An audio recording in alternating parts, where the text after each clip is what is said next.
Welcome back, everyone, to Nerd TV for another RSR Next Generation Cup Series race, live from Bristol Motor Speedway, as the RSR boys are going to go 200 laps around this half-mile Coliseum. And there's the stats for the weather tonight. If you caught a race on Sunday, well, almost identical, almost to the T. 72 degrees on the track, 67 in the skies. A lot of humidity out here in Tennessee. Cloudy, but it's nighttime, so it don't matter. And 7-mile-an-hour winds, not affected when you got grandstands surrounding the entire raceway. My name is Jeremy Stanley, a.k.a. Jay Swifty. To my right-hand side, co-broadcaster / commentator Dustin Logston, a.k.a. Ballistic. Welcome for a Tuesday evening showdown. Oh, and a showdown it is gonna be. Oh man, it's Jeremy. For those that didn't catch the Sunday Global Racing Truck Series event at this track here, I had made mention that this is one of my favorite venues to come to. I freaking love Bristol. Thunder Valley, one of the, as they say, the last true Coliseums, where we have, as it sits right now, 30 metal-cladded Titans ready to take battle, and battle it will be. Look at you showing off that purple potion, you jerk. I'm sorry. On camera. I know. Potion. I'm rocking my throttle punch, so you know what? It's all right. But I do want to try the purple potion. But Jeremy, it's gonna be tight. 30 drivers on this track here. It's not going to take very many laps before this track is completely covered all the way around with cars. There's going to be traffic. There's going to be beating. There's going to be banging. There's going to be bumper tags, chrome horns, door slides, donuts. You name it, it's going to happen. And yes, probably a little bit of mixture, some short track tempers, which these tracks breed. This track, Martinsville, Richmond, both in the sim and the real world, it just comes with the territory, Jeremy. But either way, these boys are going to put on a hell of a show tonight for all the viewers out there. Absolutely, and playoff points have been set on the Discord side, so, looking at the top 16, the guys in the bubble, top 8 rather. Anthony Ludy's in 8th place on the bubble, Kevin Ruff in 7th, Adam Boughton in 6th. Those guys are questionable there with Zach Strenthal in 9th, Nolan and Brock Potter 10th and 11th. Those guys in that little zone right there in the point situation. And of course, if you win a race, well, I think you're locked in as well. Correct me if I'm wrong. I don't think it's a win and in. I always get confused between Sunday and Tuesday. I don't believe that it is a win and in situation here. Well, if that's the case, one to keep your eye out on is Kevin Ruff, Robert Fitzpatrick, Adam Boughton. Those guys are all really close in on points, so just something to look forward here this evening. And this is the Victory Fuel 150. That's not why I cracked my Victory Fuel drink. It's just happened that I like the drink, so there's that. 30 cars, Dustin, I think you said here at a half-mile track. It's almost a full tire Cup Series field, just kind of like what we had it the past few weeks here. So numbers have picked up. And I love to see it. This track is going to be packed. We're going to have lots of chaos. We saw a decent amount of chaos this past Sunday, and I'm excited, man. There's so many close times. The top 15, 20 are all in the... Look at this. From, 8th place all the way back to 20th. All in the 0.3 bracket. So that tells you how tight these times are tonight. Yeah, very tight times, but one thing I'm going to tell you is the cars themselves are not very tight. I see a lot of drivers, Jeremy, having a lot of issues with what we talked about. We mentioned this Sunday, this track has the progressive banking in there, which also means when they come off those corners and that high line, that second groove does have a lot of speed, and it transitions from the banking to the straightaway. It upsets these vehicles. It upset the trucks, and it's definitely going to upset these Gen 7 cars that they're racing tonight. A much stiffer suspension under these cars, much like the IMSA counterparts that a lot of the components of these were modeled after. It's having a hard time, and it's not just loose, but it's slippery loose, so they have to chase it up the track. You've seen there by Barney the flag man as he's waving the checkered flag. Practice is over. A lot of drivers been hitting that outside wall, Jeremy, so gonna get hairy. Wagon, that thing, he is chopping that flag up and down. That just hurts my Being the shoulder just living, looking at it. I, I'll let you say that because that is so honest. All right, man. Well, Dalton Wicker, he's talking to us in this chat here on YouTube in the practice session. So welcome. Hopefully you race a good race and watch a good race. And we're gonna kick our cameras off, and we're gonna go to the fastest guy in practice, Dustin, Timothy Watson in the 43. I think we're not going to because they're not joining on track. So the There he first is. person, oh, there he is. Yep. And what the paint, Dustin? He still has the sim stamp on top of the custom. Somebody doesn't go back and watch the original. broadcast post race. That's what that's No. telling me. His team neither. Like, where's Christopher James? Where's Timothy? Why aren't they watching this? We gotta let them know somehow. But if you guys are watching, like Dalton, let this man know he's got to fix his number. We know Dalton's. Here We know Dalton's watching because he's texting us from the cockpit. Man, he Keselowski's this thing every week, man, and I love it. But we are underway right now. Nolan Potter holds that top spot at a 14.34 as we're riding on board right now with Timothy Watson as he's coming around to complete his first lap as he crosses the line. It's going to put him P2 at a 14.41, Jeremy. 4.12, 4 tenths, or 3 tenths, 3.5 off his practice time. That is a much different lap there. But these things are on cold tires, so it takes a couple laps to get it warmed up. You see the wiggle there from 34 right here as we're riding on board the Funko Pop Toyota Camry. And most of these qualifying lines and efforts will be done on the bottom of the track. And so, or actually, this is 23. I'm sorry, I said 34. I get them all mixed up. I'm running on 3 hours of sleep. We're doing great. There we are. Second lap. He's on right first lap with a 14.527. Gonna come across the line here to complete that second lap effort. It's gonna move him to 14.434.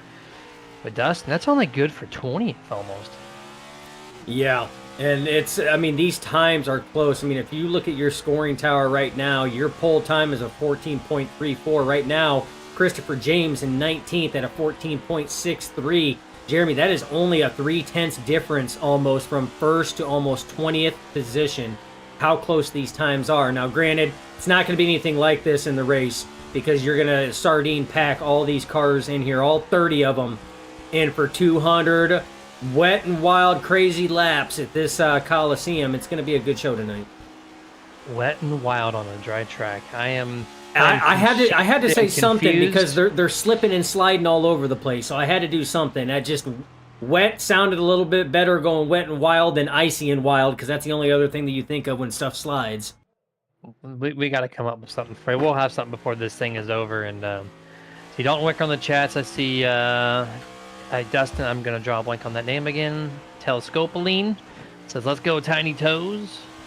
Yes, Telescopoline.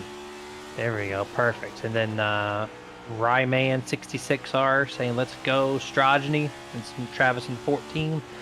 And then Jacob Reeves asked, "Did Fitzpatrick qualify?" He did. He qualified right now in 22nd is where Bob Fitzpatrick Jr. is sitting. I was gonna ask for clarification because Robert Fitzpatrick doesn't typically qualify. He's still not. He's one of 5 drivers to not post time. This guy, that's on your camera though, fastest guy on average, or second fastest. I think the 45 at this point is taking that throne, but Ryan Bean's going to qualify P5. It looks like with his time there. Only driver to crack the 0.2 second bracket tonight. What a blistering lap for the driver of the Victory Fuel Ford Dark Horse Mustang. Yeah, and every single time I am looking at down the board, minus maybe one driver or two, their qualifying times are slower than their practice time. That tells me the speed picks up momentarily before it falls off. If it's anything like Saturday night's Cup race here, there is no tire wear fall off for the most part. I mean, there is, but it's not a huge difference. So we got 20 seconds left, no one on track. So the top 25 have qualified. The rest of the guys, the bottom 5, are going to be sorted by their I rating. See Mustang DW saying go Toes. So we got some Tiny Toes fans out there. And thus, we're going to get ready for 200 laps for the Victory Fuel 150. Don't ask me why they asked for the 150 mark at the end of it. It's 200 laps, it's 100 miles. Hopefully, we don't get an extra crazy amount of overtime laps to equal that out. But here we go. Field is set. These drivers will be lining down the pit road here on the front straightaway. And we're going to go over our starting lineup for tonight's Victory Fuel 150. Richard Coy, P1. Nolan Potter starting in second place on the outside. Row 2, Gage Wenzel in third. Timothy Watson in fourth. Row number 3 will be Ryan Bean on fifth. Corey Denk in sixth. Row 4 is going to be Harold Watkins in seventh. Adam Boughton in eighth. Ninth place. And row 5 is Nick Alford. 10th place, Scott Shive. Row 6, Kane Lee in 11th. Alexander Hodge in 12th. Row 7, Nathan Campbell in 13th. Justin Hendry in 14th. Row 8 will be Gino Mero and Tony Ludi. Row number 9 will be Jerry Culver and Jack Simpson. Row number 10, Travis Strogeny, Zach Strenthal. Row 11 will be Michael Carter, Kevin Ruff. Row 12 will be Bob Fitzpatrick, Dalton Wicker. Row number 13 will be Christopher James and Brandon Gagnon. And the rest of the field is Zach Wilson, Jonathan Cogswell, Robert Fitzpatrick Sr., and Michael Sheffield for in total 30 drivers. Dustin, this is going to be a hell of a race. Oh, yeah. Almost a full stacked field here tonight at Bristol Motor Speedway. I can't say it enough, Jeremy. One of my favorite facilities to race at, one of my favorite facilities just to watch, and probably one of my favorite ones to broadcast and produce because the action is all over the place. Beautiful facility. A lot of sharp-looking cars out here. Jeremy, it's probably a safe bet to say that these cars are not going to look this sharp by the time we get done with 200 laps here at this track, which has been known to be a menace to cars, trucks, and everything in between. But these drivers are going to put on a hell of a show for everybody out there tonight. We're on grid right now. 21 live viewers at the same time before the green flag even. Appreciate each and every single one of you joining in. We're going to try to get you all the best cameras like Dustin's very famous drone action here. He even tilts the camera for the drone like he's on the banking, so that's kind of cool there. We're going to scatter around here for 2 pace laps. Pace car will dip at that point. And I do believe, well, let me validate first. It looks like it's a dual pit road because of the larger field. So you're going to be pitting on the back stretch and the front stretch. Driver discretion, I think. Unless they see the blue line, so no, never mind. No, it is a single pit road. They road. They are going single pit road tonight. A lot of leagues are doing that. So what that means to everybody out there watching is that means they will have to enter pit road in turn 2. And that means they will be exiting out of turn 1. So that means they have to enter in turn 2, and they have to go all the way down the back stretch, all the way around 3 and 4, down the front stretch, hit their pit stall somewhere in between, and then exit coming out of turn 1. So it is a super long, very slow, 35-mile-an-hour pit road. I love the duel because it just makes it more chaotic, but I'm not a driver, so why am I talking, right? So it's it's a long pit road entrance there, but it's the safer of the 2 options. Pace truck is down. Richie Coy's going to lead this field to the green flag, and there we go. Green flag is out. Good restart start from the 19. The 34s are going to try to utilize the top lane already. Take that diamond effect, try to close it in. Richie gives him the room, and he's going to be able to hold single file momentarily through 3 and 4. Richie Coy's going to lead the first lap. Top 3, single file. Ryan Bean there in 5th. Trying to pass 4th place.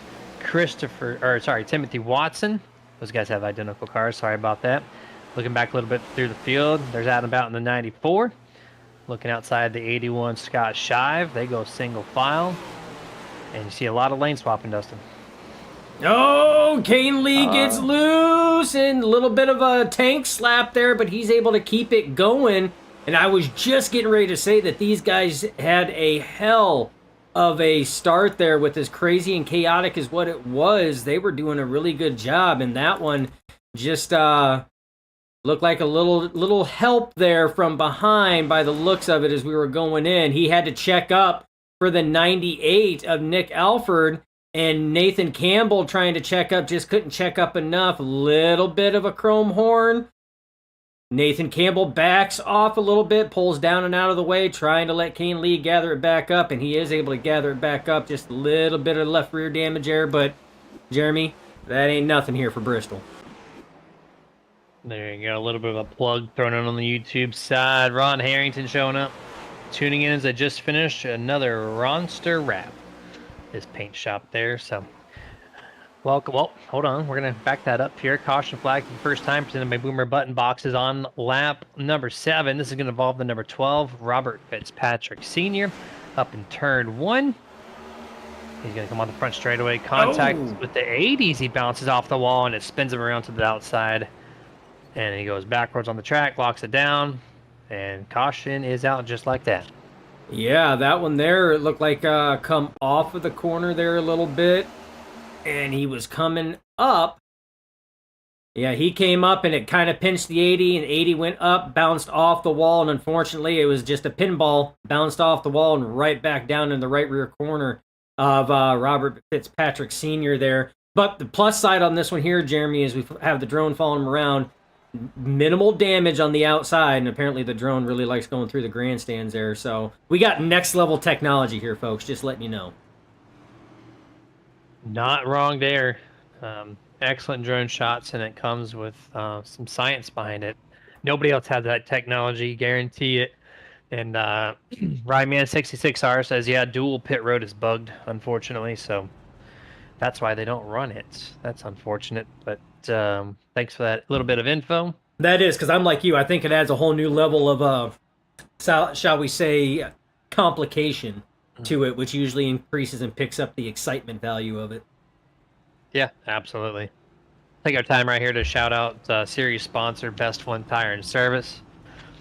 So if you're looking for a one-stop automotive repair and tire shop, BestOne Tire and Service helps you get new tires, tire repairs from the people you can trust, and any type of auto service included as well. So check out where they are nearest to you by visiting bestonetire.com.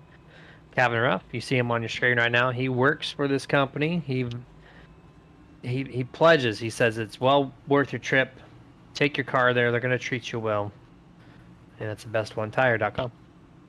Yeah, and tires are going to be a premium here tonight. We know that they can go long distance on a fuel run, with this being a half-mile circuit. Tires, on the other hand, it's kind of a hit or miss. Depends on how hard they run them. We seen Sunday when we were calling the truck series, and I know that that's truck to Gen 7, but a lot of the same physics still do apply on that one there. Drivers that really pushed their tires hard early on really paid the price in that mid to long run.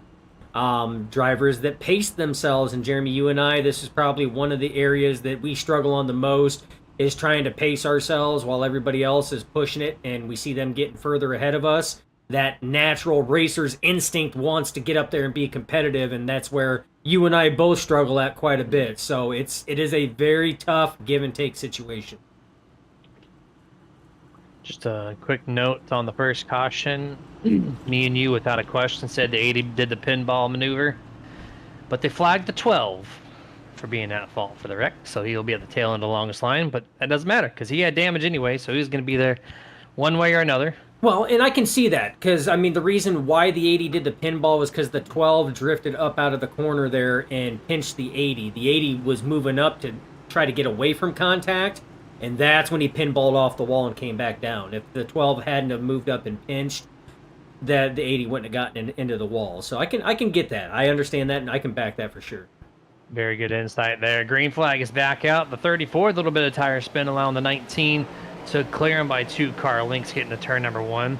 First 2 single file, and now it's going to be the 36, Gage Wenzel. Going to pass Timothy Watson here. Top 5 single file now. Number 7, Tiny Toes driver Corey Denk. Going to file in. Now top 6, top 7. They go single. Here's your first side-by-side action. Adam Boughton on the top with Scott Shive in 1 and 2. Looks like Adam's got the preferred groove through that set of corners. And then he's going to clear the 81 as Scott gets a little loose on the inside, drives it back down to the corner. And this is a very, very rhythmic track. So if you get anyone that upsets your line, it could throw off quite a few laps of your own. Oh, the 7 almost gets turns the 34 almost. That was so close there. Back to this action, Dustin, and getting pretty racy here on this 10th place. Yeah, and what I'm seeing, Jeremy, is a lot of cars are up in that second groove there early on. That looks like that's where it's passing. Oh, man, you see the 11 of Alexander Hodge got loose coming through that corner there. So these drivers trying to pick and feel, like you said, a very rhythmic track. So a driver has to get into a rhythm to be competitive here. But at the same time, they also have to race other drivers. And this pack right here, Jeremy, so that's Adam Boughton. That's 7th place on back to probably about 14th or so, is all under a blanket right now. So they're all trying to bid for lines. They're all trying to bid for spots. And a lot of these drivers are having a hard time trying to work up. You see the 71 of Gino Morrow. That was last week's event winner at Watkins Glen. He's got a lot of work ahead of him as he's trying to slice and dice through as he cuts from a second groove downtown to the low side. But Jeremy racing heating up already. Yeah, doing the line cut. Oh, we got to wreck the 7. Corey Denk, Tiny Toes. Oh, Anthony Ludi almost destroyed him there in turn 4. He goes for a little wild ride there. I don't know if that was with assistance or not. We're going to take another look back at it on Nerd TV replay to see what happened. But the 7 definitely out of shape there in turn 3. Yeah, we're going to go back and take a look here. Oh, man, we caught the tail end of that one. We're going to have to do a little Nerd TV VHS rewind on that and kind of see what happened. So, coming through the corner here. Oh. All right, Jeremy, we're going to... Here's my take. It's on the 7. The 34 drove it in pretty deep, but his line did not shift. It's one of those respect things, right? Like the 34 did nothing wrong as far as his line. He held the bottom, maybe shifted up slightly at the contact moment. The 7, though, clear as day, had the entrance into the corner. It was cleared until the 34 drove it in deep, so... Maybe talking about it. Maybe I'll flag the 34 for that, just because he did not have the corner. And that's what I was. Made his line shift. That's what I was gonna say. You know, you have to look at it multiple ways too. And I'm not. We're not admins at all. You know, we're just kind of throwing different perspectives out there because Jeremy and I love doing this. That's what makes us. That's what makes us better commentators, and that's what makes us grow. But with the 7 was running the line that he typically runs. You know, you run against the wall, then you cut it down to the inside. The inside is typically the preferred groove here, so he's going down there knowing that the 34 doesn't have that nose on the inside there. That nose didn't get to the inside until contact was made after the 7 was already making his arc into the corner. So it can go either way, Jeremy. It really can. So that's why they have an eye in the sky race control. It's their call. Race control is the final verdict. So we'll have to just see what happens on this one. Yep. Nothing flagged just yet. But yep, I'm going to have to agree with that. Time for us to do a really quick picture-in-picture break. We'll be back for the drop of the green flag for the 3rd time this evening.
Back to full screen here. Pace truck about to dip down here for the 3rd time. Restart happening on lap 26. The same leader on these restarts has been the 19. Richie Coy. He's got Gage Winslow as his dance partner here on this start. He's going to leave him behind. Not really a good dance partner. He's going to leave the whole field behind, really.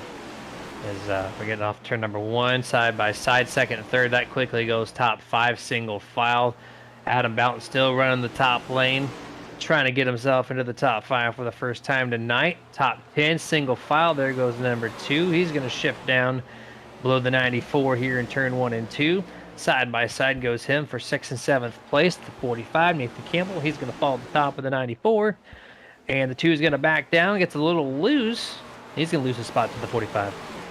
Yeah, and what I'm seeing, Jeremy, is the passing lane, if you're wanting to make any moves, is going to be that outside lane for a majority of the drivers. Now, we have seen drivers make incomplete passes. Oh, a little bit of contact there between Stealth Motorsports teammates Campbell and Schrintenthal there.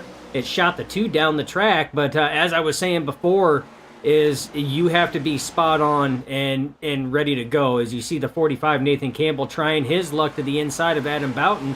Boughton has been strong on that top side. You see that top side run, but he's going to get choked up there by the 34. That's going to slow that run, allow the 45 to close back in.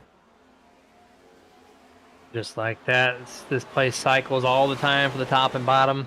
I ran an Xfinity official race here on Sunday, and I really loved the middle lane on the Xfinity car. It had the least amount of tire wear. It had the most consecutive laps, faster laps.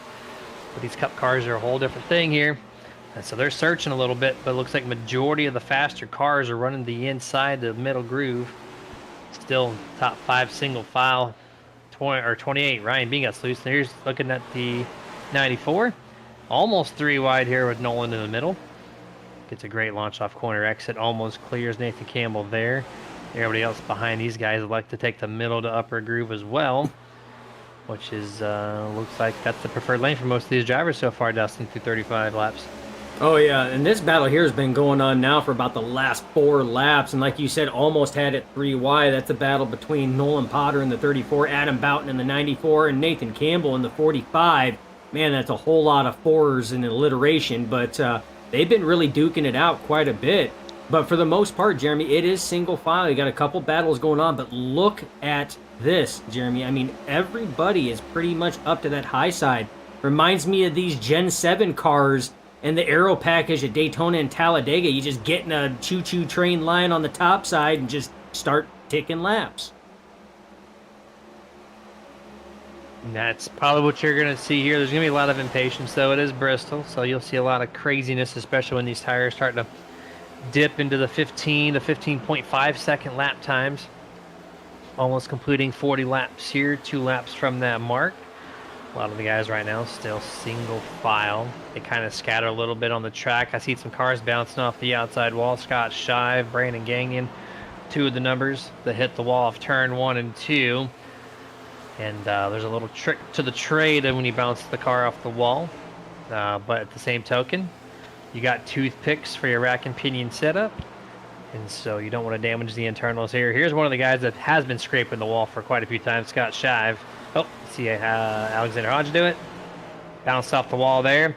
See, bounced off the wall. It helps the car rotate. Not that much, though. Which, it's been a trick. It's a trick to this track. But it's a very, very fine line, and that was too hard that last time. Yeah, that was borderline almost a pancake. Not quite hard enough to be a pancake to add to our flapjack list, but definitely getting closer, though, Jeremy, as these tires start wearing. But like you said, it is a very fine line. These bodies, they're pretty durable. They can take a lot of punishment and a lot of beating, but it's the internal components that, like you said, are made of toothpicks, and it doesn't take much to sit here and snap that rack and pinion steering. And I'm telling you, Scott Shive keeps doing that. He's going to be the first casualty to a busted right front tire. Yeah, he probably has the wall. Definitely more than 5 times. It almost got him on the third hand. Basically, here's got the 11 Alexander Hodge. He's looking to the inside. Can't do it there. Scott still running the top. Back to the 94 in the... We got more action back here, actually. 11.99. There's Kevin Ruff, Alexander Hodge, and Dustin, I think. Actually, no, I take that back. And I thought we had a change for the lead. I'm sorry. I had a There's a car looked almost identical out there to me. I think it was 17 and the 90 or 19. Richie Coy, Dalton Wicker, almost identical paint schemes here. Had me mixed up for a moment. Yeah, it's so Dalton Wicker brought a. I mean, his paint scheme is pretty ballin'. I'm not gonna lie. I love when that metallic paint is applied properly on these cars, and especially under the lights. Richie Coy is definitely one of the cars that's like that. You see, Kevin Ruff has got that spec mapping on there as well, as does Dalton Wicker. So again, excellent looking paint jobs, but it does at a distance. Dalton Wicker and Richie Coy look very similar. 81 is Scott Shive in the wall again. He's going to check up that high line. They're going to all the drivers on there are going to go down to the bottom. And Jeremy, that 81 Ford Mustang still flirting with that outside wall. You see Alexander Hodge get a little loose trying to muscle that car to stay down. Yeah, this is definitely one of the better races here so far for 13th, 14th, 15th. Brandon's going to try to squeeze. He gets to the outside, dips it down to the inside of the 81.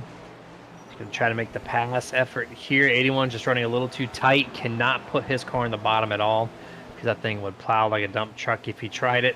And he's going to plow on the top, and he's going to lose his fender at the same token. He did.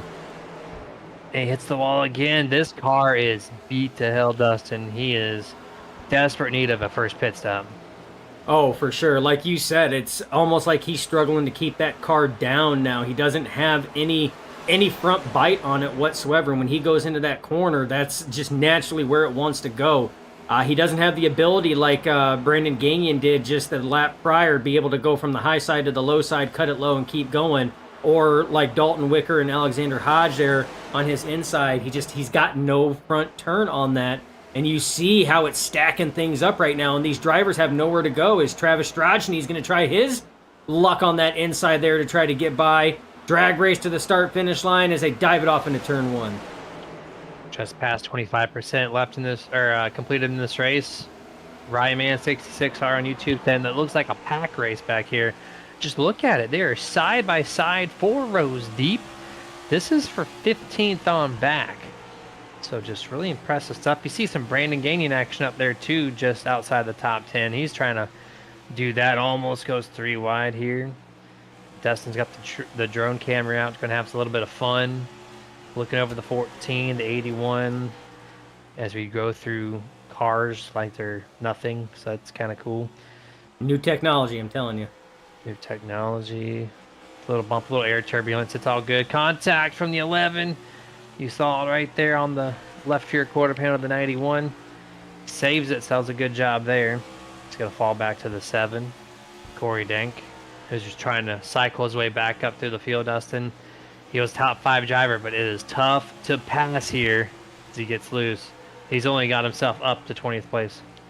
Yeah, this is one of the toughest tracks to pass at for sure. And you're finding out when you start further back there, it gets very tough. And then you find yourself in situations you typically don't want to be in. We've seen Kane Lee. He was involved in a situation earlier where he got loose, was able to save it with just a little bit of contact. But it's putting yourself in those situations, and you don't want to be in those situations. And unfortunately, that is the case when you come to this track, Jeremy. Because guess what? Look at this track right now. There's very few white spaces there that do not have cars going. But just like what they were saying, as far as pack racing for Ryman 66R, it says it looks like it's pack racing. You look like what we said, that 12th on back, Jeremy. It does. It looks like pack racing, almost like they were at in Atlanta or a Texas, Charlotte. It's that close that it's crazy at times. I'm surprised that it is still this close, still this long into the run, because we haven't had any pit stops. Nobody's come down. Nope, we had a couple early cautions, so you guys haven't spent the majority of their tires that they have. They have 3 options, I do believe, or 3 sets behind the wall. And a lot of these drivers right now are on cruise control. Minus that pack that was in the far, far back. It has been single file for the most part here. A couple side-by-sides. I think it's the 91 that might have got past there. Looking at Gino Mayer on the 71. He's going to make a pass. Goes single file now over the 13.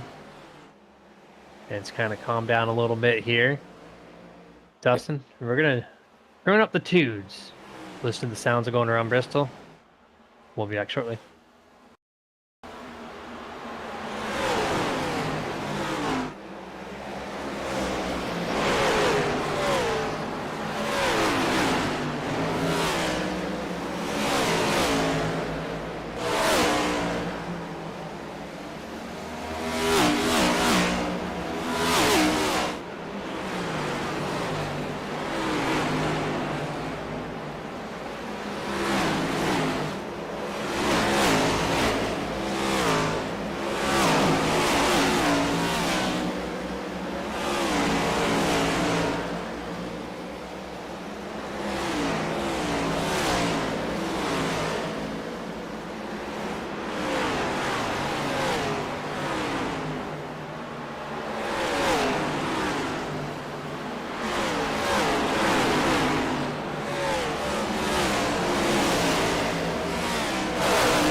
And that was Turn Up the Twos, presented by Butt Kicker.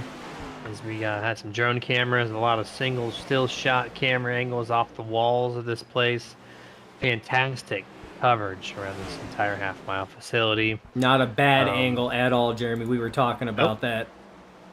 Potentially have a wreck in turn 4. I don't see a caution, but there was definitely heavy contact with a 14 Travis Strojny. And yeah, there was almost some type of spin. He got shot blocked heavy by the 12 Robert Fitzpatrick. And it really slowed up the 14's run here. Yeah, and that's again, that's kind of almost what happened between the 7 and the 34. It wasn't an intentional one; it's just following the line. But you do, Jeremy. We had talked about it. You get so focused at racing this track that it's a lot for a driver to focus on the track, focus on the lines, and then try to figure out where the guys are all the way around them. That's why this is one of the races that when drivers are done, even racing it on the iRacing simulation platform and on the service, when they get done, they are exhausted. Just not so much physically, because they're not under the stresses the real guys are, just mentally exhausted. 3 wide situation here, 98 Alfred in the center makes it work somehow. Man, that was a ballsy move there, Cotton. There was. We got a wreck here on the front straightaway. It's involving, again, Robert Fitzpatrick. Oh, and we have a caution for the 3rd time presented by Boomer Button Boxes. And the 12 might have collected the 28 of Ryan Bean on this one. He got hooked to the inside, but then I heard some radio chatter. So here's the 85 Hendry. Gonna quick ship the 12, just like an Amazon package. And then he walks it right from the track. He did. That was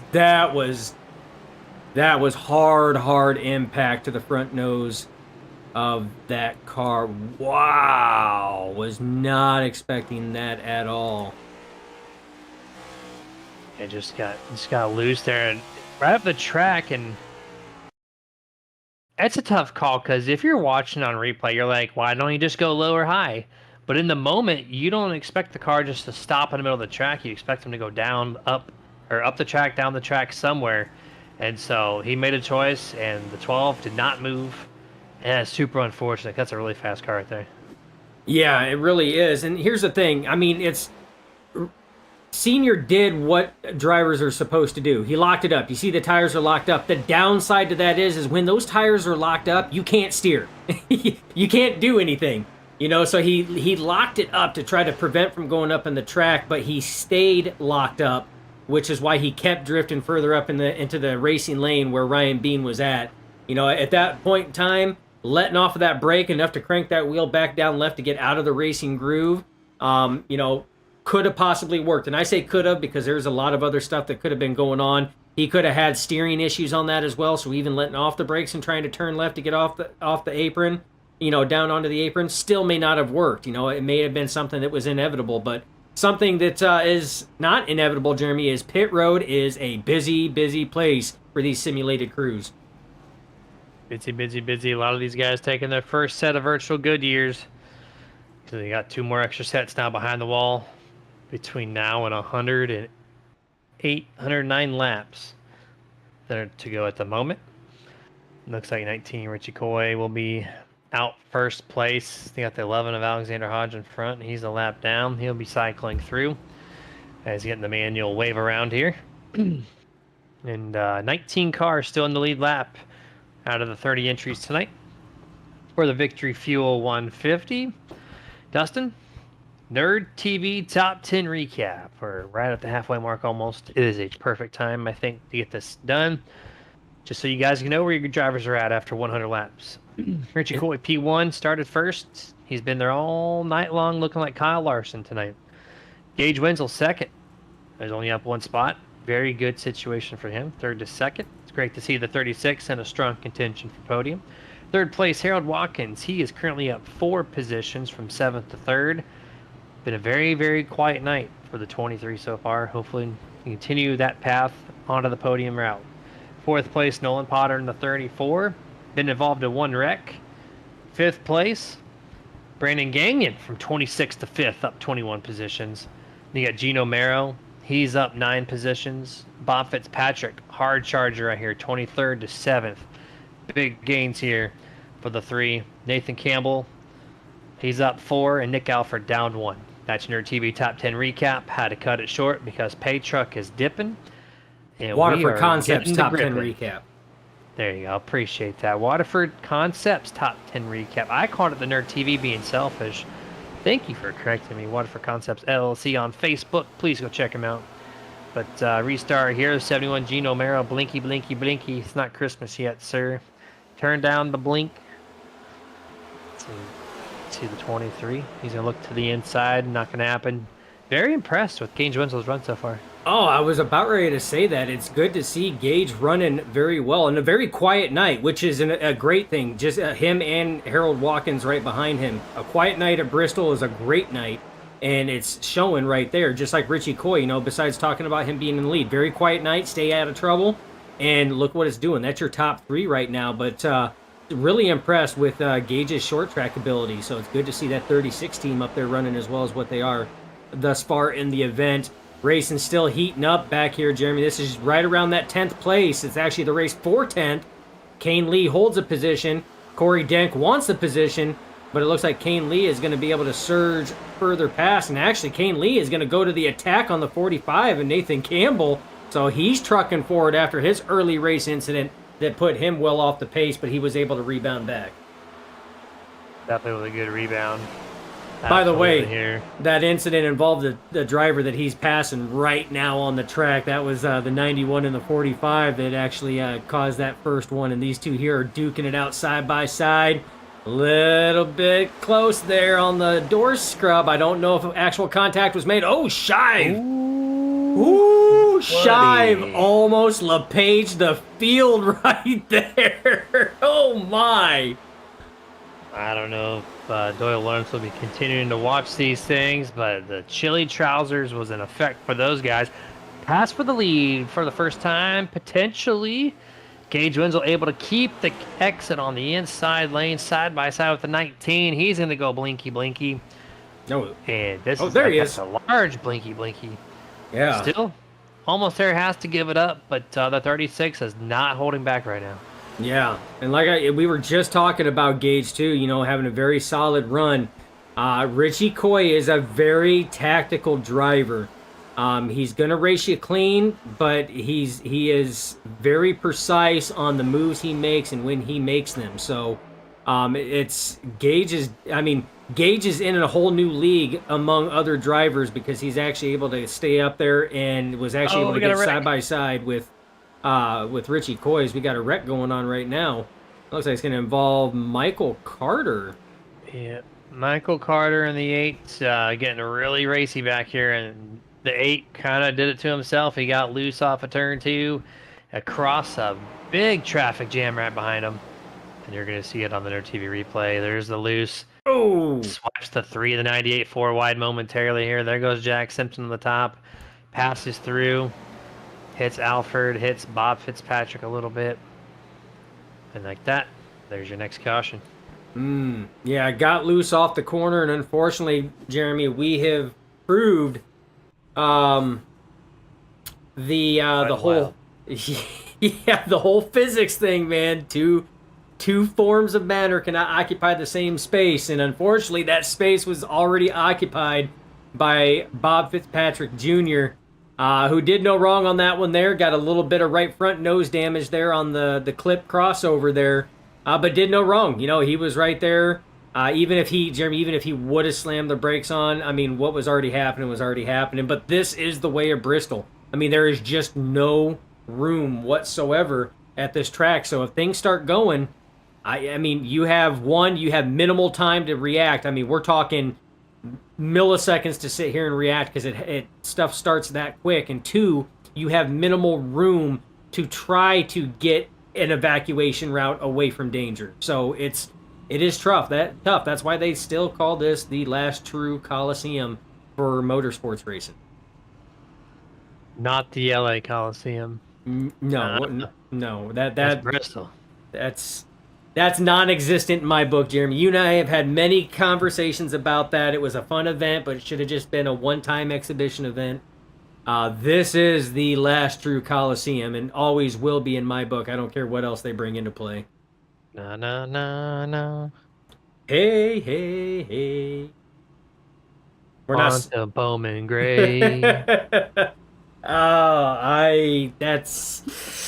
That's going to be iffy, Jeremy. We've had conversations, too, and I think we actually see eye to eye on this one here that Bowman Gray is going to be very similar to the LA Coliseum just because of the lack of room. Yeah, you're still going to have no passing, or you're still have people dumping each other to the outside walls. You don't even need I know NASCAR requires the safer barrier, but you don't need that at Bowman Gray. There's such a slow track. You can hit that wall full throttle and you won't even hurt yourself because you're going less than 100 miles an hour. We should get the one to go signal here. Oh, by the way, Oh. so Ryman66R, there's the comment. Poop check for the field. Holy cow! Talking about the near LePage move by the 81 about 5 laps ago before the caution came out. Holy cow, indeed. I even puckered up there. That was quite the scare for not just myself, but the field, because that could have been huge. But we're going back to green here, a lap of 110, 1936, 23, 71, 34. That's your top 5. Chris Dixon saying, let's get it 83. It's Bristol, baby. That's all right. Oh, That's Brandon right. Bodine. Hey, ain't made that comment yet. We haven't seen the bars dropped with the Bodine comment. But here we go. Back to green. Richie Coy just completely pooping on the field here on this restart. Passing them by 3 car lengths. His Side by restarts side, have been fourth. on par. Like, on par. Every restart. The most consistent driver in this field is the 19. I've watched this man for over 2 years race, and is without a doubt one of the smoothest, consistent drivers you will ever race against. But we're looking at side by side here for second, third almost. Gino Mero making some moves up here in third. Brandon Gagnon up to fourth, 26 to fourth. I talked to him a little bit earlier today. He's excited for the playoffs. He actually asked me, is my paint scheme ready for these playoffs? I said, no, not yet. So next week, expect that 83 to have some new colors on that car. If he actually uploads them. If he actually uploads it. I'm calling him out. I'm calling you out, Brandon, if you actually upload it. It's true. Like I sent him the red, white, and blue one. It took him 2 weeks. It's fine. It's fine. It's all good. I didn't rush it or anything. I'm just kidding. I did not. But here we go. Ooh. Kane Lee gets loose off of turn 4, smashes the outside wall. The 28 of Ryan Bean's going to try to go to the inside on now to make that pass. Remember, lots of damage to the 28 with the wreck of the 12. But he's recouped nicely. He's still in 10th place. Yeah, he's worked his way back up. You can tell that car is not handling just the specs that it was prior to that contact with Fitzpatrick Sr. He doesn't have the drive off the corner. He doesn't have the handling. It's not as smooth as what it was. And it's also not helping the drivers in front of him. Both the 85 of Hendry and the 91 of Lee have been bouncing it off the wall and each other. That's why about 3 laps ago when I sat here and said, oh, it was hard, heavy door contact between the 85 and 91. And those guys are still racing it out. But out front, Jeremy's still the 19 of Richie Coy, but only a car length and a half behind him is the 36 of Gage Wenzel. Gage is really putting the pressure on, and now coming out of nowhere is a 71 of Gino Morrow, who's worked his way into the top 3, and he's starting to close in on these 2 guys. Yeah, Gino surprising me here in the past 20-some odd laps. Gets in the top 3. Definitely a strong contender to continue the top 3 run. And the 5th caution presented by Boomer Button Boxes is out. And it's going to evolve the 2nd time in a row with the number 8s. Michael Sheffield. Carter. Rather. We're going to see what happens here. Jack Simpson right in front. Goes to the inside. And Jack with the block. That's a block in my book. That was mid-corner turn down. Did not expect that one. Yeah, I don't think Michael Carter expected that one either, in all honesty. No, but yeah, we're going to go in. You see the 24, Jack Simpson goes to that second lane.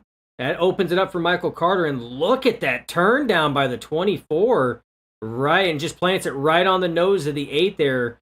And this is super slow-mo. We're going to go in fast action. You want to talk about not having any time to react.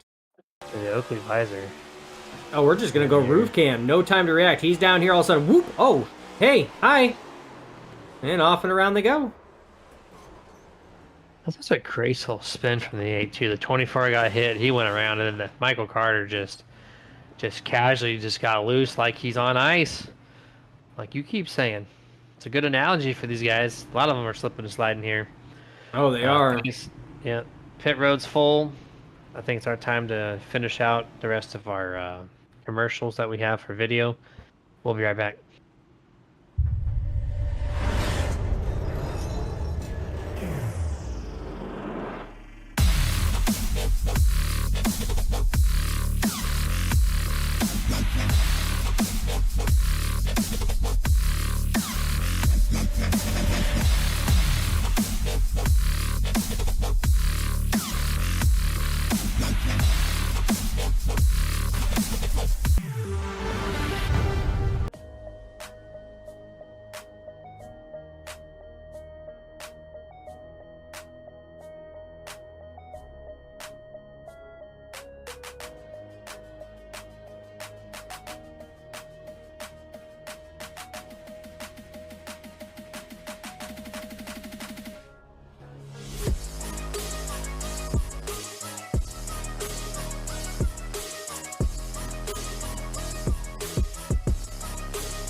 Back to full screen here. Half a lap left, and this 19 Victory Fuel car is still out front. That's your 19 Richie Coy, 36 gauge Wenzel, 83 Brandon Gagnon, Dirty Sports Driver. 2 of them sitting up here in the top 3, waiting for the green flag to fly. There it is. And 19 did not go like he usually has, Dustin. It's going to allow Gage to be right there on his quarter panel on the outside in 1 and 2. Richie rotates so nicely, though. Oh, Gino comes up the track in front of the 45. No contact has found themselves. They go single file. Brandon cuts it a little close over Gino. Is going to force him to go to the inside lane. Brandon gets the strong run off the top. He's going to secure 4th. Yeah, that's what Brandon was trying to do. I don't think Brandon Gagnon runs as strong on that bottom side as he does that top side. Justin Hendry back there wall smacks it again. But the racing up here, Jeremy, for that 4th position is we have another Boomer button box caution out right now. Big time stack up. Oh, man. Anthony Ludy, Nolan Potter. These drivers just went down pit road. And we're back slotted further in the back, Jeremy. We're going to have to take a look and see exactly what happened here. 34, Nolan Potter, contact with Kane Lee. Bonk. Sends him around just like that. And this is going to cause a little pile up here. Smacks the outside wall. Oh, Kevin Ruff. Kevin Ruff. Wow. Ooh. Oh, there's the curb stomp from Seth Rollins right into the 34. Oh, man. And Fitzpatrick Jr. just barely gets by, too. Oh, who is that? Is that the 21 that's up in the wall further up? Christopher James, it sure is. You got Timothy Watson is slow there on the track as well. That's going to stack him up. Look at him lock up. Good job by Alexander Hodge and Zach Schrinthal there to split and slow down on that one. But my goodness, just a lot of damaged cars here, Jeremy. Yeah, quite a bit on that one there. And second time we've seen the 91, the 34 part of a caution flag. 34 completely broke the right front. His night's all done. Looking at a replay here from the 12, Robert Fitzpatrick. He's going to creep through this wreck. And I think you're just showing off what that little traffic jam was as he crawls through the wreck. And out of bounds. I don't know if you recognize the 34 coming down, but almost hits him in the rear. Here's the 94, speaking of which. Turn 2. We're going to go on board with a couple of them here. Oh, just trying to dodge and get away there, and it just snapped on him. I want to go on board with the 99 at Cabin Rough one because that was so close on his on him missing it, and then I want to check out Fitzpatrick Jr. as well. So this is on board right now with Cabin Rough, and you're gonna see. No, that's not Cabin Rough. That's Cabin Rough. You just turned the camera at the wrong time, sir. I sure did. You know, we're going to try that again, Jeremy. I need to sit here and... I did not eat my Wheaties tonight, folks. Did not eat my Wheaties. I apologize. I won't give you the casual views of Bristol while the wreck's wrapping around the other side of the camera. Bonk. Was that better? Was that better? Oh, man, that still looked nasty. See the pileup happening there. And Dustin, when we go back live, we got a little situation here. Uh-oh. One car. Well, we got one more replay here. There's the Bob Fitzpatrick looking on his roof camera. You see the accident taking place right there, and he just... Oh, wow. man. Very slight contact to the 88, but nonetheless, clean for the most part for the 3. Clean for the most part. Good bit of driving by those guys. All right, here's the situation. Where's the 19, you ask? The only driver to pit. Oh. He's going to drop back to 15th place at a track that's very hard to pass at. Lots of wrecks happening mid-pack. I think Gage came out on the radio and said, why did the 19 pit? And the 19 just simply replies, well, is it a good call or a bad call? We're about to find out. I'm about to find out indeed, but this puts 36 of Gage Wenzel out front for the first time tonight. He's going to get himself some laps led as he starts right now. The 23 Harold Watkins to his outside, 3 wide behind him right now. Gagnon in the center. That was Campbell up top, Morrow down below. And now the 85 of Hendry's all over the back end of the 83 of Gagnon. Side-by-side race right now for your race lead. The 3 cars that I can't tell apart are all nose to tail here. It's really tough. 19, 17, 7. You see the side-by-side action here for the race lead. The 23 trying to get himself a second lap led. He does so for the 23 over the 36. 36 finally got the clean air on the restart, and now he's being attacked by 2 of Stealth Motorsports drivers who were non-existent 30 laps ago in the top 5. Now they got 2 drivers comfortably in there. Gage trying everything he can on the outside, or inside rather. Just not enough grip. 23 solo leader right now. Yeah, but I tell you what, the 36 of Wenzel is holding his own on that inside line when we know that top side is so dominant, especially on corner exits. And he's still holding side by side. The 23 has him cleared now, but is going to elect to stay up there. This is some good racing right now for this top spot, Jeremy. But we know that there's racing all over the place. Why? Because it's Bristol. And hey, there's those 3 cars that all look identical. And you got the 17, the 7, and the 19. They're all racing side by side. At least the 7 and the 19 are right now. That is for your 11th position. Currently held by Richie Coy. Denk wants it. Coy comes down and crowds the 7 a little bit there. But Richie Coy on the move and on the attack right now as he's trying to work his way through traffic. This reminds me of the Inter 2003 Greg Biffle video where it's the 43 cars of all Greg Biffles racing each other.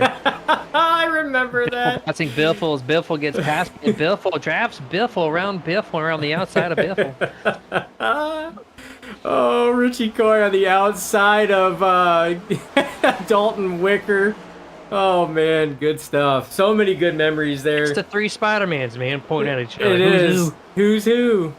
Oh, good stuff. But, man, look at Gage Wenzel. He has fallen way off pace, Jeremy. What happened to the 36? Uh-oh. Yeah, big situation here. All the way back to 8th place goes the number 36. I'm going to take a look back on my replay. He got a little loose. You got some Nerd TV replay action, possibly. Yeah, we're going to see him get loose here on the inside. Eventually. At some point in time. I did see it get loose. Okay, it should be happening the next set of corners. 71 was on the outside. Oh. We're here, we're here, we're here, we're not here. A little Good bit save, of, though. yep, a good save. It was a little bit of crowding there. The 71 and him got real close, and that offset his line going into the next corner there. So when he went to get back into the throttle again, the car wasn't set like it normally used to be, and it let him know that it was not happy. So that's going to put the 23 or 45 rather. Man, what happened to Harold Watkins? Man, he is all the way back in 10th right now. He was leading it, and right now Nathan Campbell's leading it with Gino Morrow on the attack. Yeah, also a great question. These guys just one by one just getting zapped from the race lead. That one would have come from, well, lap 142 and just got really slow and just started falling off the pace. Little choo-choo train action, as you said 100 laps ago. And that's what dropped the driver of the 23 back a little bit. Yeah, and as all of that was going on, now we've got a battle for the lead between Nathan Campbell and Gino Morrow, last week's event winner at Watkins Glen. These two duking it out side by side. Morrow loose off of turn 4. Now, turn 4 is different. 45 up into the wall, a little bit of wall glue there. He's going to get loose coming off. No. He's able to save it. Wow, but man, at what cost at that point in time? You know, a lot of right side damage on the side of that 45, but hell of a save. But that pushed Gino Morrow, again, last week's winner at Watkins Glen. But he was pushing it hard off of turn 4, Jeremy. But again, we talked about this Sunday. This track is not a perfect oval. A lot of people think it is. Turns 3 and 4 are actually a much wider radius than 1 and 2. Turns 1 and 2 are a tighter radius. So it can throw you off if you're not paying attention. But right now, Gino Morrow leading the way, and that now puts the 83 of Brandon Gagnon in P2, now under attack by the 91 of Kane Lee. I'm going to do a quick plug as the racing is continuing to happen here for second and third on back. Victory Fuel, we've talked about them all night, and where are you going to buy the drink, you might ask? Well, drinkvictory.com will be the place to go. RSR at checkout will give you 10% off one of their 3 amazing flavors. You saw Dustin and I drinking 2 different flavors tonight. The yellow one is nowhere to be found at the headquarters. So drinkvictory.com, RSR at checkout, 10%. Amazing flavors, great stuff, great company, great people. And Dustin, this is a calm view here from the 19, but everything behind it though, my God, it's crazy back here right now. Oh yeah, look at that right now. Brandon Gagnon right now has got Hendry on the outside, he's got Alfred on the inside. Wenzel trying to make up lost track distance right now after he got loose off of the corner and is getting held up by Hendry. It is just bumper to bumper traffic on I-95 right now, Jeremy. It really is a little bit of a pack race. 5 cars, 3 nose to tail on the top, 2 little bit more separation there. That's the 98 of Alfred, 45 Campbell.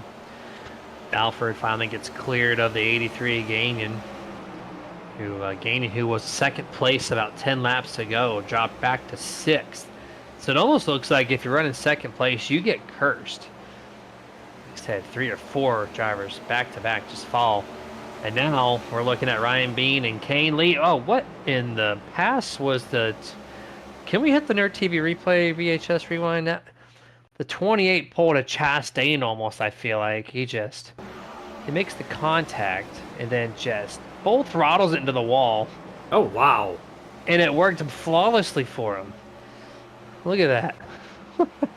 Wow, Richie Coy now going to the attack. That was, too. I mean, it wasn't an entire Chastain. He didn't do the entire turn 3 and 4 corners like Chastain did at Martinsville. But he definitely made it work for him. But right now, Richie Coy really on the attack. Those fresh tires being the only driver that came down out of the leaders to pit is now starting to show where the strength is on those. And he's trying to make do as he's now battling Ryan Bean for that second place. And he has it right now. Now he has to set chase to the 71 of Gino Morrow. 28 tried it. Could not get back to the bottom. That car's way too tight. That splitter's way too high up off the ground for any downforce on that Chevrolet.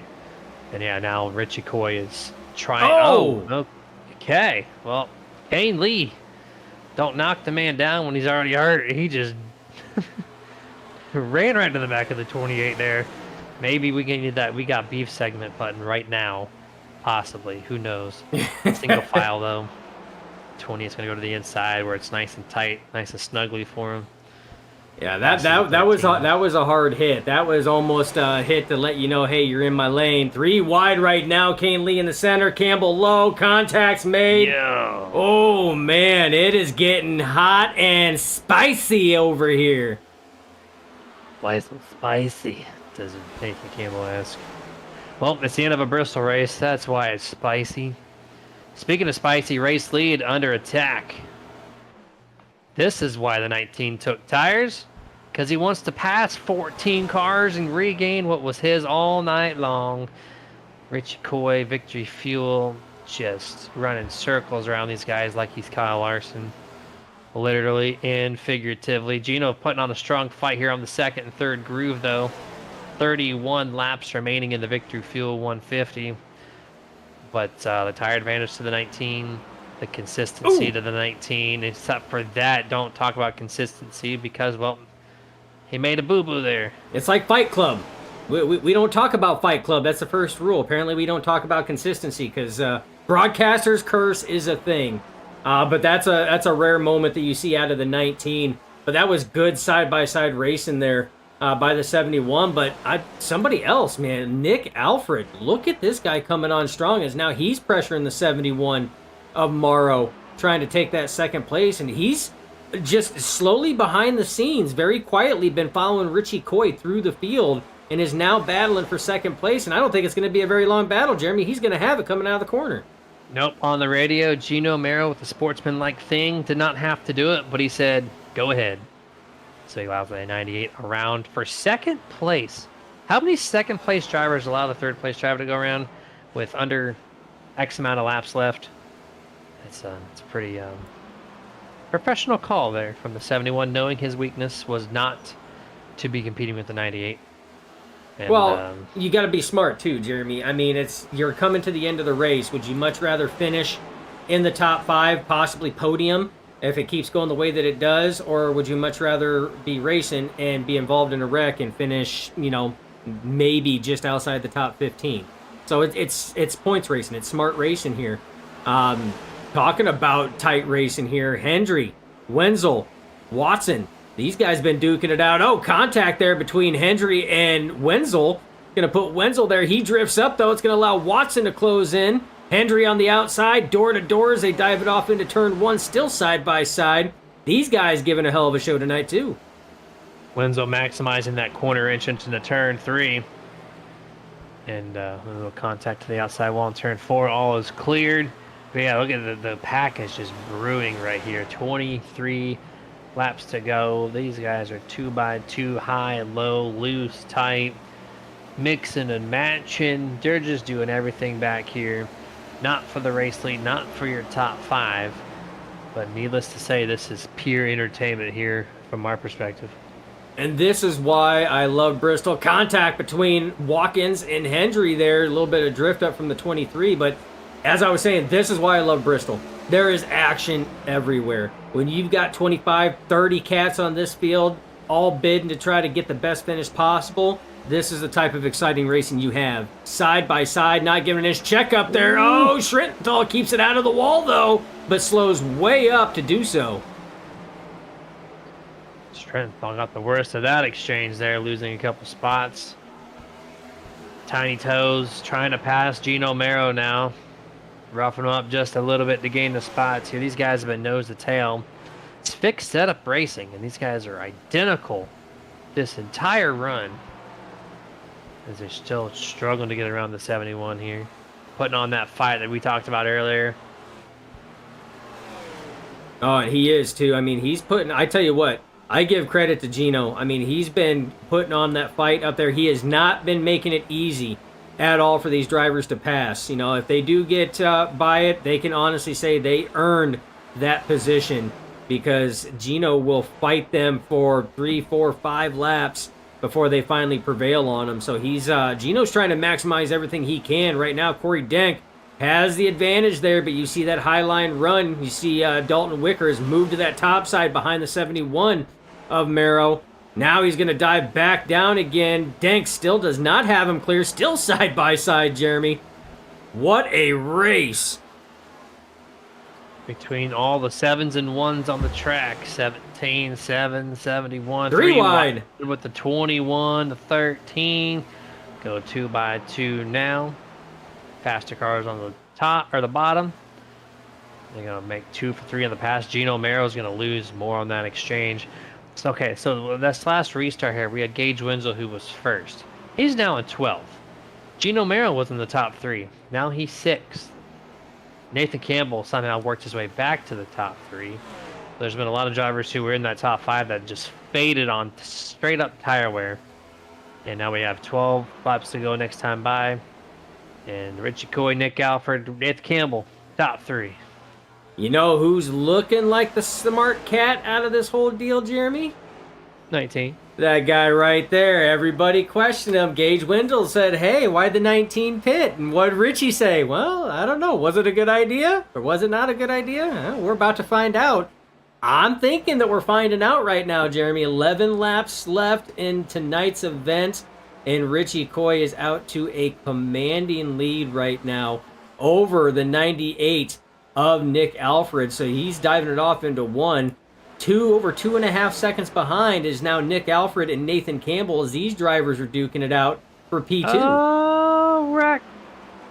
28 gets dumped by the 91 in turn 2-1. Oh, and there's the caution. It erased that lead. 28 getting his... Well, there's... we got beef segment is live and running well on this thing. 91 turned the 28 into the wall. He made contact the following corner back. The 91 all of a sudden blinked out, so I don't know where he went. Might have had an incident count failure, not too sure.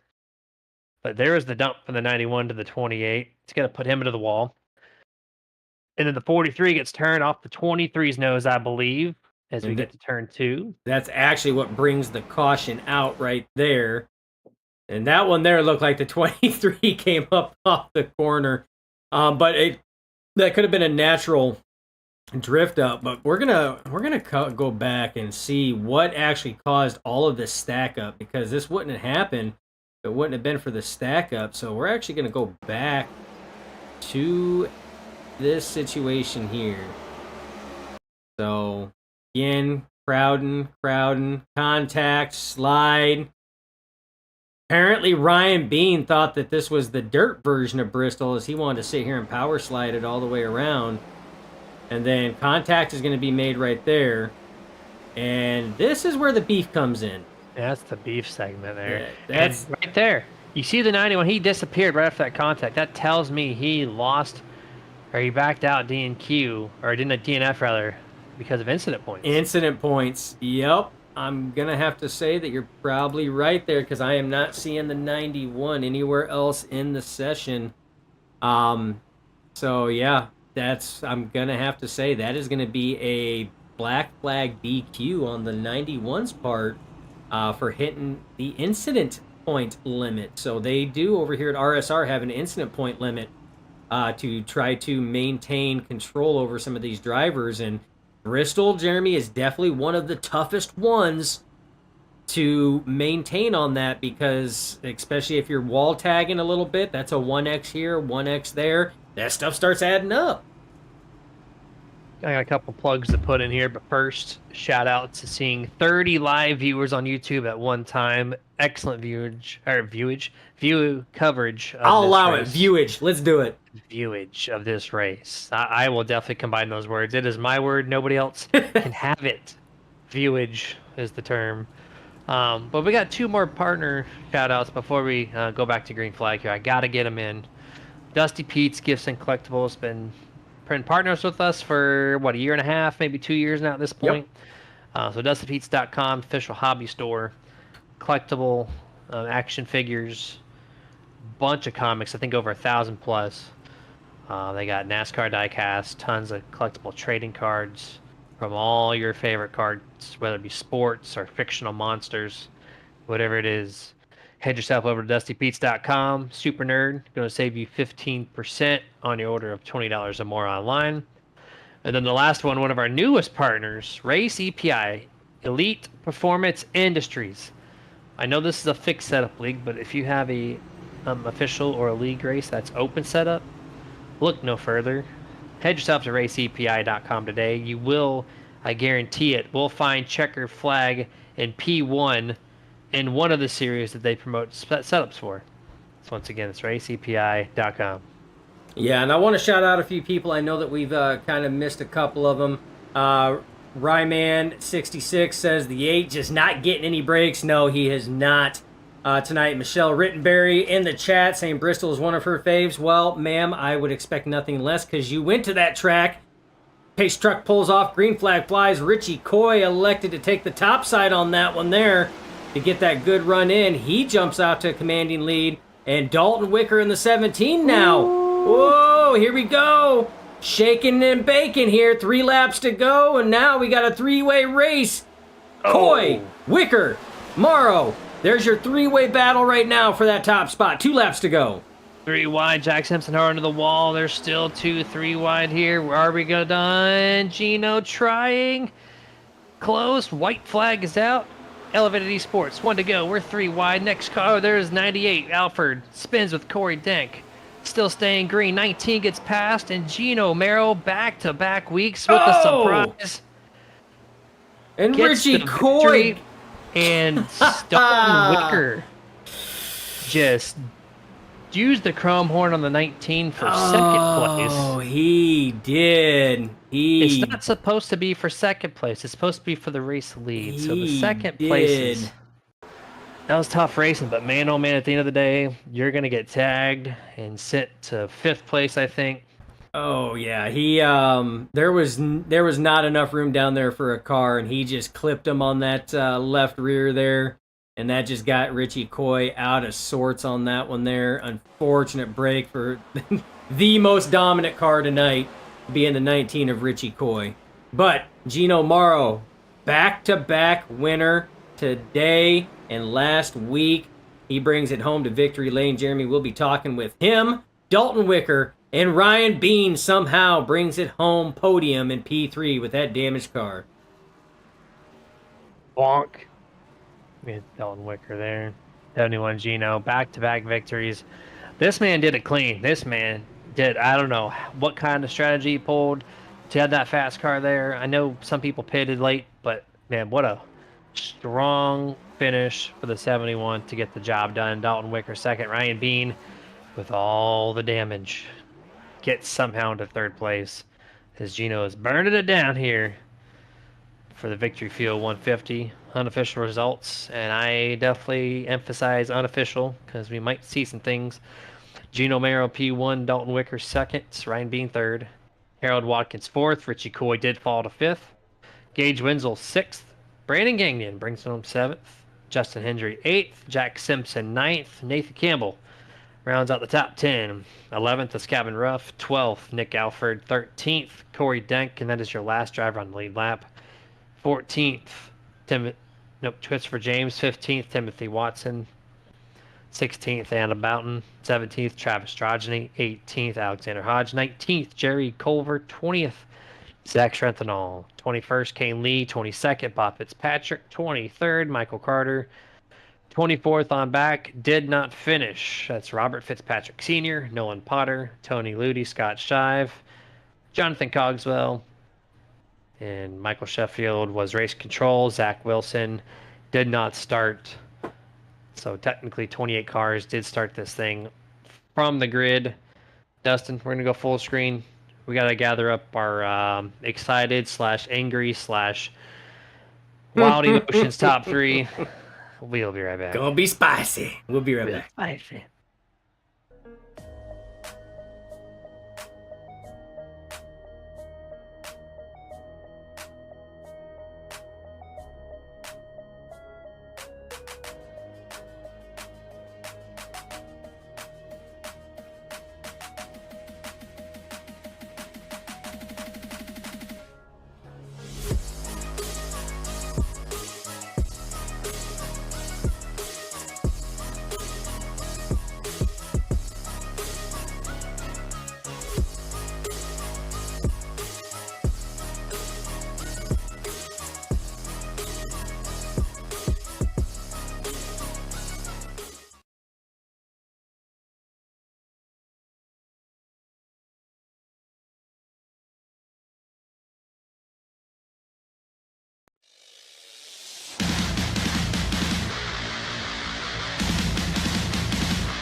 And welcome to the Martin Sports post-race show. We got an exciting one here tonight, including Ramosity54 on YouTube saying, I can't wait for the Ryan Bean interview. Well, wait no longer, sir. It's Driver number here. 28, Ryan Bean, HendricksCars.com, Chevrolet Camaro. Ryan Bean, how did you find third place? I have no idea. I I felt like I had a car to contend with the 19 first half of the race, and then second or whatever. God, I'm so lost. Somebody tagged me for something. Um, yeah, I just got lost in the sauce, man. I don't know. I just seemed to be in the wrong place when the 12 came up the track. I was a little heated when when it happened, but shit happens, and I'll take a third. I'm aware of the damage. I think Brock was on his phone. He was telling me that my splitter is 8 inches off the ground, and that's just right around where I like it, I guess. That was the best car I've had at Bristol for a while. Like No, 8 it's a feet quote. off the ground.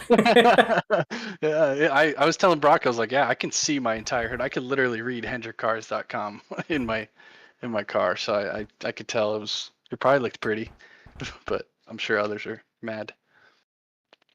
Yeah, I mean, going to the wreck with the 12, the 12 locked it up in the middle of the track, and it's when you watch the replay, you're like, well, why didn't you just go low or high? But then you Yeah, expect him to drive back down the track or wash up, and so it's just a really tough call. It's a really tight track, and so I'm really surprised that you're able to really just get the car repaired enough to even finish in third. So what did it feel like driving that car after the repairs were made? So that first run was like around I think 80 laps, 85 laps. The car felt great. I mean, I was kind of catching Richie. We were back and forth with the lap traffic, and then I got this damage, and by the 50th lap of the run, I'm just pushing. It was wrecking. That's why I pit on the last pit stop. I wasn't expecting to get up to third, but we'll take it. I knew there was gonna be some chaos ahead because tires finally mattered, which I asked for every week. So hopefully we can get some more races like this. Maybe a little less drama, but overall I thought it was pretty good racing. It's playoffs. It's Bristol. Did you expect anything different? Not To for me, close. no. Yeah. I never run. This is probably my best finish in 3 years here. So it's a brutal track for me. Well, you came out not unscathed by any means, but you still got the top three. So congratulations on somehow figuring that out. But any final thoughts before we leave Bristol tonight? Yeah, I just got to shout out teammates. I think we all were in a wreck at some point today, but we'll take the finishes. Shout out to Ludi and Sheffield putting on the show. You guys up in the booth got a couple more races. Let's finish these out strong. All right, man. We'll get to it. We'll catch you next time. So have a good rest of the night. Yep, you guys too. Good luck the rest of the way. You too. Thank you. Thanks. That was 28. Ryan Bean, third place. Second place, Dalton Wicker. Going to be pulling up here in just a moment. I don't see our race winner just yet, so we'll see what we can do after Dalton Wicker. But this guy, I just pulled him in right now. 24th to second, so plus 22 spots to 17. Just, man, how did you get second? I just asked Ryan Bean, how did you get third? How did you get second? Just had to move the 19. I feel bad. I didn't mean to like fully spin them out or anything, just move them up. Just had to take advantage of the placement there. Well, okay, that explains that. Yes. So like the car in general, though, like if you didn't tap the 19, you finished third, which is still podium and great finish.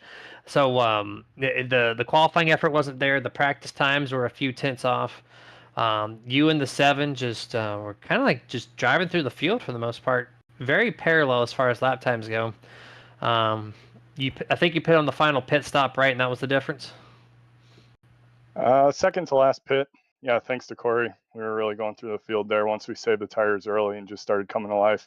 We were just trying to hit a time, and once we got there, we started moving forward. Everybody was really tight there the entire race, so I'm glad we could work together and get up there. Your cars, for the most part, stayed pretty clean. There was a lot of cars with heavy damage. Both of you. The 7 had a little bit more damage, getting spun, I think, in turn 2 from the 43, if I'm not mistaken. It was right around one of those cars anyways, but great finish regardless. 22 spots, the highest mover in the field. So excellent job overall from your camp. Any thoughts before we let you go tonight? No, just thanks for all you guys do. It's been really fun. It's a great race, and look forward to Kansas. Kansas is going to be a blast to cover, man. Congrats once more, and we'll see you next week. Thank you. All right, as I switched channels on accident there, and looks like we do have Gino Mero though, Dustin. I went to go drag him, and Gino kind of it messed up. So we're all good. We're back. Guys are heated in this race. I'm flip flopping around. 71 though. Back to back victories after just Gino. You went all year without a win, and now you got 2 in a row. Talk about it. Dude, I am ecstatic. Oh my god. I screamed to the top of my damn lungs when I crossed that line. It was just hard all night long. Bristol really isn't my strong suit, but ever since they updated this place, it's really been bottom fed. I mean, I really do hate it for Richie Coy. He definitely deserved the podium. But I don't know what happened. I think he got ran over. I don't know if he stalled that or something. But just an amazing car. I love this track, love this league, and that final restart was everything. Yeah, the call to come down pit road definitely saved you. I actually was like focused on all the action from that wreck prior, so I didn't see actually who went down pit road. Where did you restart on that? Because I honestly did not know you had a chance until after you were fighting for the lead with the 17 and 19.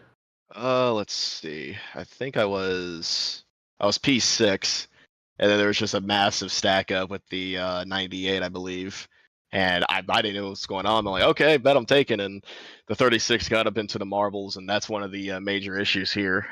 In the car, you don't see them. Out of the car, you do. And if you get to a slight angle on the front stretch, you can really see the marbles just trickling down to the top, all the way to the middle seam. And when Richie Coy got to me, I mean, I burnt my stuff up. I mean, the right front was just cooked like a pressure cooker. But everyone cleared that top, that pace lap, and I guess not good enough. 36 got up, went to the bottom, 3 wide. I was hoping that the guy at the bottom didn't flick up. I was trying to leave him as much room as possible. I was loose too, and thank God for that extra lap. If it was actually going checkered, definitely P2 day. But we just had the grip, we had the technique, and we had the brake. Yeah, big break there. I mean, your car was still pretty good. I know the tire wear was strong. I didn't expect it to be that strong. You ran up front, and then you fell off to outside the top 5, and a couple other guys like Gage Winslow did the same thing. And I didn't really expect to see you there. But 6th to 1st in 4 laps or 3 laps, that's really impressive stuff there. Congrats on the back-to-back. That's super awesome. I don't know if we had more than one other driver do that this season. You're coming on late into the season doing it, so... final thoughts before we leave Chaotic Bristol tonight. Just want to thank my designer, Chimera Creative. He makes one of the best paints all on iRacing, and he's been experimenting on other games, but he's really, really good. And just big thank you to him for listening to me being loud in Discord. But thank you to this league. Anthony puts up a really, really good league, and we ran green at Bristol. That's really hard to do with just random people that show up in just a group event.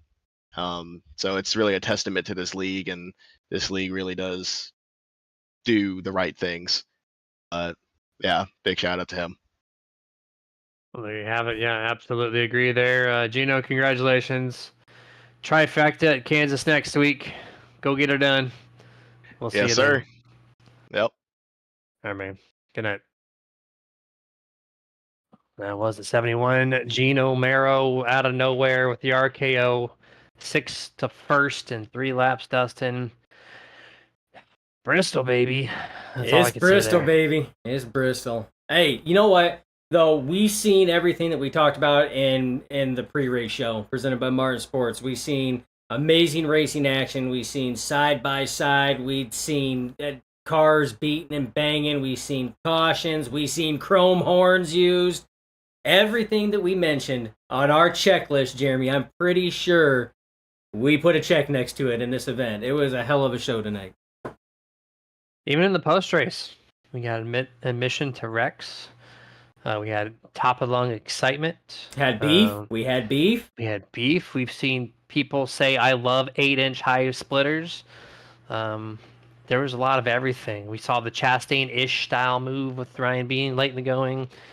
3 wides, 2 wides. We didn't see a car flip over, thankfully, but outside of that, yeah, just a way to close this thing out for tonight and for the week. So hopefully you guys stayed tuned for the most part, enjoyed the broadcast. Up to 30 viewers again. Appreciate you all for stepping in and watching just for a little bit. Anything helps us over here from the Nerditudes in Nerd TV. We're going to go live Sunday for the Global Racing League Truck Series. But until then, you guys stay safe. And of course, get your nerd on.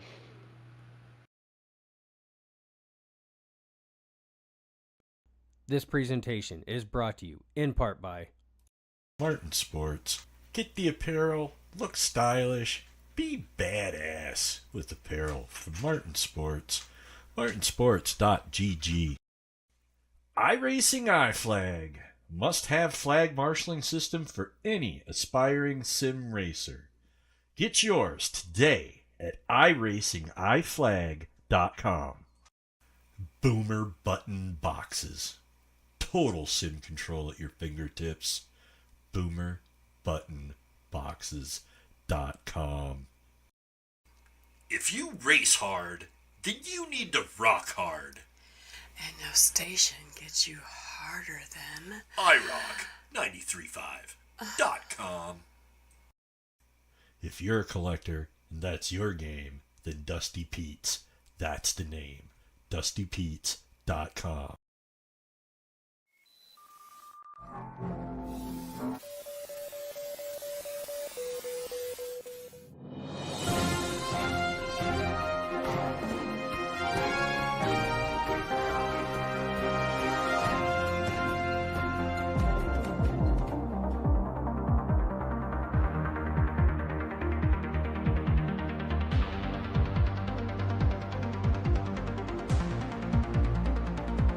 Back when nothing truly mattered and we hadn't had a clue, we fell in to play the game. Nothing would ever be the same. There were times when there was laughter, there were times when there was joy, but they took it all away for the pleasure in our pain.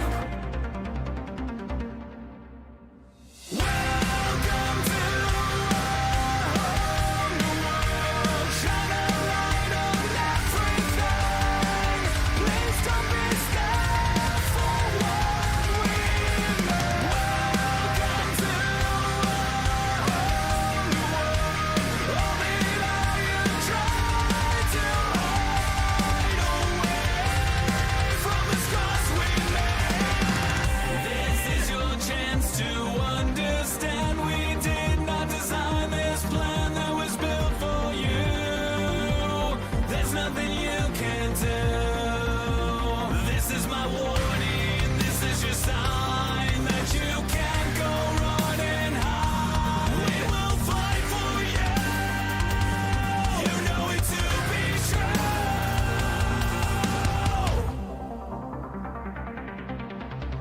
Welcome to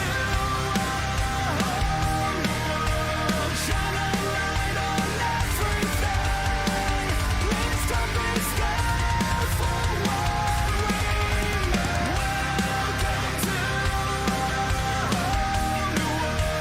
all the lie you tried to hide away from the scars we made.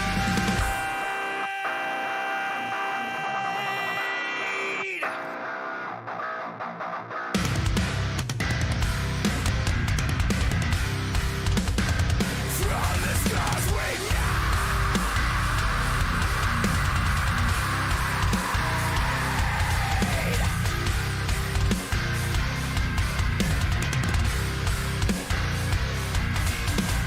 Welcome to a whole new world. Shine a